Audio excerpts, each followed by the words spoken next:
कुछ ना कुछ बेहतर किया जाएगा, क्योंकि इसके पहले देखने को मिला है कि शिक्षा मित्रों के लिए, होमगार्ड के लिए, अन्य कर्मचारियों के लिए सरकार की तरफ से बड़े कदम उठाए गए, लेकिन एनएचएम के स्थापना दिवस के दिन सरकार ने अभी तक कोई ऐलान नहीं किया है, जिस वजह से इन कर्मचारियों के बीच में नाराजगी देखने को मिल रही है। वहीं पर संगठन ने साफ तौर पर ये बात कह दी थी कि हम स्थापना दिवस तक इंतजार करेंगे और इस अप्रैल महीने के बाद बड़ा कदम उठाएंगे ताकि उनकी जो 4 मांगे हैं उनको पूरा किया जाए। फिलहाल वो कौन सी 4 मांगे हैं और स्थापना दिवस के दिन योगी सरकार ने कुछ खास नहीं किया है, इस पर संगठन के पदाधिकारी मयंक जी ने क्या कुछ कहा है, आप भी सुनिए। मयंक जी, आपका हमारे चैनल अटल टीवी पे बहुत बहुत स्वागत है।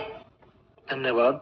मयंक जी, जैसा कि देखने को मिल रहा है कि आज 12 अप्रैल है और 12 अप्रैल को जो एनएचएम है उसका स्थापना दिवस होता है, क्या कुछ तैयारियां हैं, क्या कुछ कार्यक्रम संगठन की ओर से किए जाएंगे? इसमें हमने जो है जिले लेवल पर प्रोग्राम रखे हैं। जिले लेवल पर स्थापना दिवस जो है पूरे उससे मनाया जाएगा और इसमें हमने पूर्व में भी माननीय मुख्यमंत्री जी को लिखा था जी। और शासन प्रशासन में भी दिया था कि हमारी 3 से 4 मांगे हैं ऐसी जेन्युइन, जिन्हें स्थापना दिवस पर हम भी सोच रहे थे, सभी कर्मचारी आस लगाए बैठे थे कि माननीय मुख्यमंत्री जी पूरा करेंगे। जैसा कि आपने देखा होगा कि जो होमगार्ड थे उनके स्थापना दिवस पे कैशलेस की सुविधा दी और भी अन्य बेनिफिट दिए उन्होंने, शिक्षा मित्र को दिए।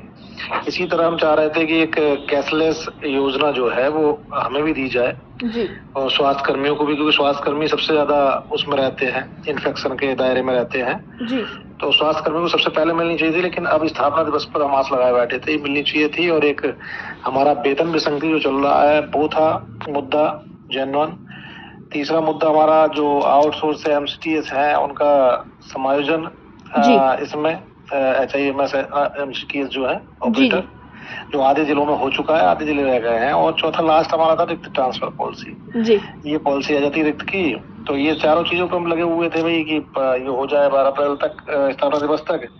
लेकिन ये स्थापना दिवस तो मनाया ही जा रहा है, लेकिन हाँ थोड़ा सा अब ऐसा कुछ नहीं हुआ, तो थोड़ा सरकार शासन प्रशासन उम्मीद हमारी टूटी है, तो जिसके लिए फिर आगामी हमारा प्रोग्राम जो है उसी में फिर देखा जाएगा इसके। जी मयंक जी, जैसा कि आपने अभी तमाम सारी अपनी मांगे बताई हैं जिसकी उम्मीद थी कि सरकार जल्द से जल्द कुछ कर दे, लेकिन इस बीच में ये भी तो देखने को मिला है कि सरकार ने तमाम विभागों के लिए कुछ ना कुछ खास किया है और फिर 27 का चुनाव भी है, तो क्या इसके पहले कुछ ऐसा कर दिया जाए जिससे समस्याएं हल हो सकती है कर्मचारियों की? और क्या सरकार की तरफ से कोई कदम उठाया जा सकता है अगर आप लोग पूरे मनोयोग से सरकार से कोई बातचीत करें?